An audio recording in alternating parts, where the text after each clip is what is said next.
City. You don't see this as a starter very often. Oh yeah, this little Bandai bash between two Namco All-Stars is gonna go crazy.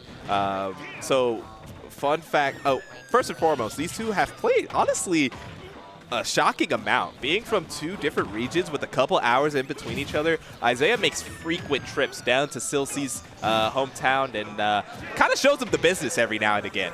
As Izaiah kind of comes in with the advantage between these two players because not only does he play Pac-Man, he has intimate knowledge of Kazuya Mishima as that is his pocket pick. And for all we know, he could be meeting the Kazuya Ditto if all says happen and doesn't work out in the favor necessarily for Izaiah. Still early, still have a lot to see, but I mean, with the combination of players, Pac-Man and the Kazuya, like how many times have we seen this in Kansas City, right? Yeah, I mean, and then a lot of times it's like freaking Izaiah is the Kazuya playing against our Rocky Pac-Man. So Izaiah just very intimately knowledge on both sides of this matchup, but obviously Silcy, just an enigma, is able to play through all of that. Like we say, you know, everything can be on paper, but when it kind of comes to game start, all that could go out of the window. Oh, he was nearly sharking on the left side of that platform. Ooh. Finds his way through, gets an F smash for his troubles. A lot of the time, you're shaking in your boots because most of the time, it does not go in your favor like that. He got very lucky in a spot. Yeah, I think what Silcy wanted to do there was reflect the bell, but just didn't get the spacing to get the move off. So just like haphazardly ran right into it, lost his stock. So now we got a game. We do indeed have a game on an almost nearly flat stage. You got three platforms kind of interrupting the play. Oh, yeah. Yeah, you want to be fearful if you're playing against the Kazuya, obviously. Izaiah could be very knowledgeable of the fact that Kazuya is very good on flat stages like this, on flat terrain, going in between the platforms. The up B is going to meet as the anti-air against Izaiah right now, looking at a bit of a lead right now, kind of having to build something off on his own. Yeah, it's very interesting. So, yeah, like everyone is intimately aware that Kazuya does great on stages like Town and City and FD. But little known fact, I feel like because I've just seen it play out so much, I think Pac-Man can kind of find some great advantages on these stages like Town and City and FD, even though it is historically, you know, Kazuya's bread and butter. Just kind of how the matchup plays out, it allows, you know, Pac-Man to kind of control the pace of the match, but clearly that doesn't matter when you get hit by Rage Drive. Yeah, when you get hit by Rage Drive, especially at a high enough percent, like over the hundreds, upon having Rage yourself, it's just not going to matter at that point. Silcy up with 1-0. I'm curious to kind of know the set count, because, I mean, obviously we kind of already guessed that it is in Izaiah's favor, but Silcy very strong in this game number one on a, I would call a weird stage pick for a game number one. You don't see Town in City too often. Yeah, you don't really see that as often, but could see a change of scenery, but I do believe, Izaiah, you may actually change. Okay, I was convinced we were kind of going to that with the counter mix coming into play. Kalos giving a little bit more room. Yeah. Which honestly is a step in that other direction, right? Yeah, like I said, big ups from Zamatron, dropping the 50. What a go. I saw you, dang, who did you 3-0 today? You kind of cooked them. Yeah, Pellicito. Oh, Pellicito, yeah, that was crazy. Anyways, back to the set. So like I said, I think if you really kind of commit to the Pac-Man game plan, I think, you know, stages like these actually really help out because you can just halt Kazuya's approach with that hydrant and do stuff like that. The F smash is going to work out perfectly. Yeah, the platform's kind of just coming into play and being a little tricky for the recovery options, but he guessed right.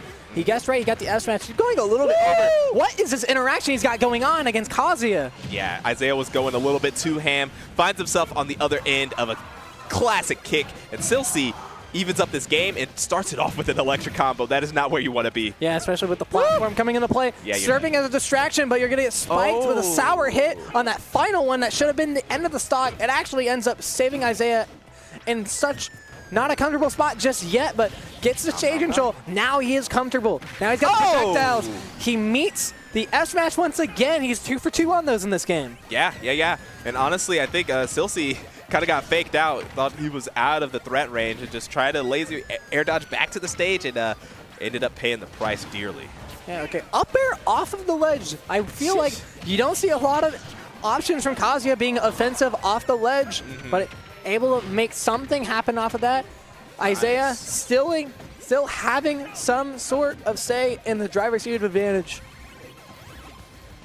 Yeah, and I think Kalos was exactly what the doctor ordered. A lot of this, honestly, wow. Dead. Wow, he is dead off of that. Okay. That was like nearly the bottom blast zone to the top. When I say taking the tour, it's usually left to right, but up and down that's a new one. Yeah, not inverted, but just simply a different directional plane. Yep, adjusted 90 degrees. Okay, he's got Bell over here, shark in the water, gets the grab. That's huge for him right now. But since the rage is there, not full rage, but having some sort of effect on the combo. Yeah, honestly, big call out from Silcy, but not really the payoff you would want it to have. And yeah, you can't be kicking that hydrant. I think he for sure wanted to electric it, but just miss inputs, and that is a deadly miss input. Oh, Izaiah misses out on a regrab opportunity, but he finds stage advantage nonetheless, so all's well that ends well, I guess. I mean, he was going a little bit too ham with the Bell. Like, the Bell can catch that regrab. Like, it's absolutely possible for something like that to happen. I think he was banking on that more than anything else. Didn't work out for him in that spot. Oh, but the edge guard doesn't work out if you're Silcy. That game somehow goes to Izaiah. Silcy, you are way too young to be gambling, son. You went out there and said, I am putting it all on either my up B hitting his side B or his side B powering through my up B, and just threw it out all on the line and came up empty. Yeah, Izaiah goes up. He put the chips all on black in that spot. Yeah. And even then, like, I think we were both surprised to kind of see the red, which is the no tech. Yeah, the no tech. On that spot. But 1-1, everything's all evened up. Probably going to be seeing a different change of scenery unless you want to keep that flat stage. But instead, we see a platform. I feel like kind of seeing almost a shift in what is normally the expected. We are seeing the unexpected when it comes to these counter picks. Yeah, that up throw was weird. Yeah, the starting up throw is nasty, but it looked really cool. Holy moly, we're gonna cash out with up B. Okay. Yeah, 136. Not the stock, but I mean a very good cash out at that. Putting all his money in the bank right now.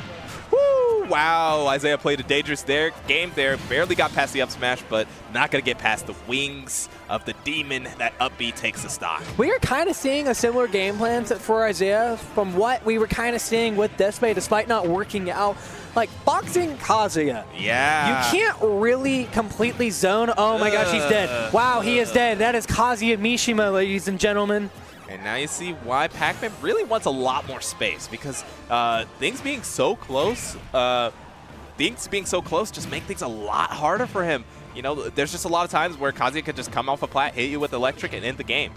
What you want to be doing is putting hydrant in between you and him and making him have to jump over that hydrant with his atrocious 6-frame jump squat. Okay, gets the bell there. We're not seeing a whole lot of hydrant, like I said before he got his stock abruptly ended. Yeah. Like, we're kind of having to see like exactly what he needed in that set against Despay to slow the game down. He is boxing versus Kazuya, I don't know. and that is game number 3. I'm surprised that, Hydrant has not had more screen time here.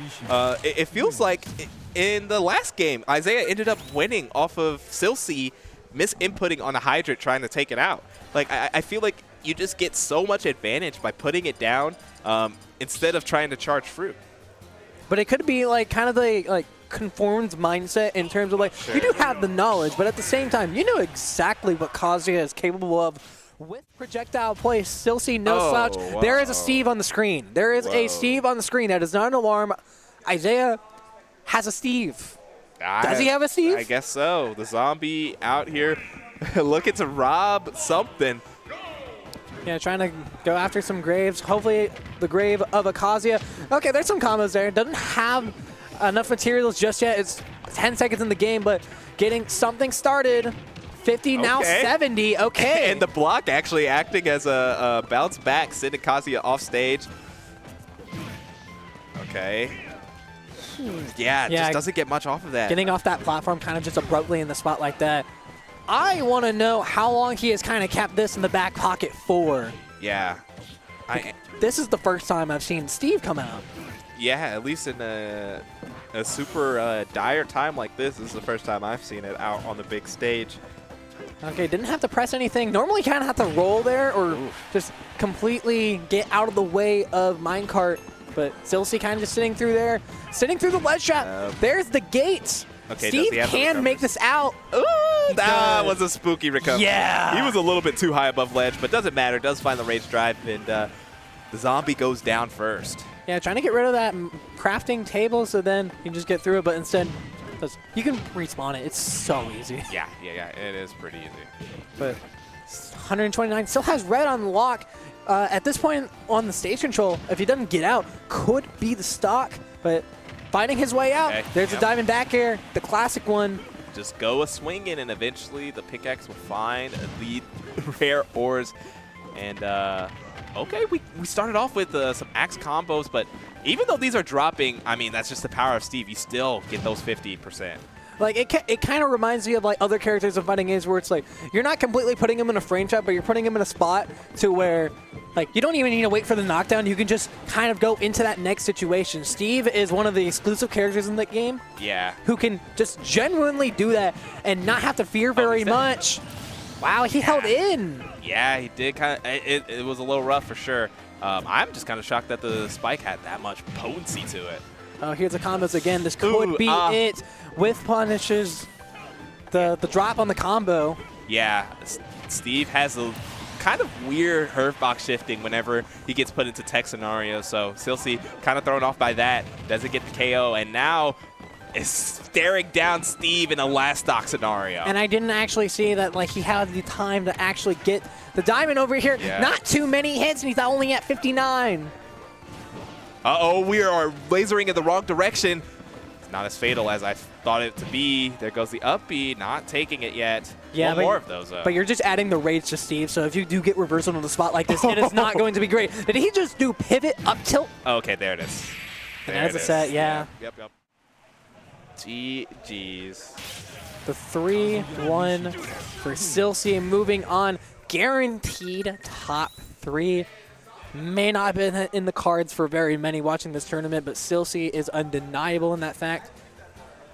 With Izaiah basically going full heal in that set, kind of going down all the way to the depths, to then just try to find something out. And he wasn't necessarily in the wrong either.